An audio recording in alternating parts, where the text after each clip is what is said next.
பிடிச்சு நெரிச்சு கொண்டுடுவேன். போவேண்டா, 4 இடத்துல பிச்சை எடுத்தாலும் சாப்பிடுறா. ஆமா, முழிக்கிறான் பாரு முழி, கல்லுனி மங்க மாதிரி. ஏன்டா இருந்துகிட்டு உயிரை வாங்குற? நீயும் போய் சேர்ந்துட்டினா நானும் நிம்மதியா இருப்பேன்டா. பெத்த கடனுக்கு எத்தனை நாள் அழுதுகிட்டு இருக்கிறது?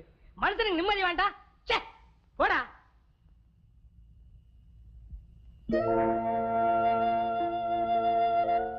ஏப்பா, உனக்கு பேச வராதா? பேசுவேனே. உங்க அப்பா ஏன் இப்படி திட்டிட்டு போறாரு? பசிக்குதுன்னு சொன்னேன், அதான் இப்படி திட்டிட்டு போறாரு. ஆமா, நீ இப்படி சும்மா உட்கார்ந்துட்டு இருக்க? ஸ்கூலுக்கு போறது, படிக்கிறது. பள்ளிக்கூடம் போகணும்னு தான் ஆசை, ஆனா நான் இருக்கிறது எங்க அப்பாவுக்கு பிடிக்கல. நீ இப்படி பிடிச்சு வச்ச பிள்ளையார் மாதிரி உட்காந்துருந்தா யாருக்கு தான் கோவம் வராது? இங்க பாருங்கக்கா.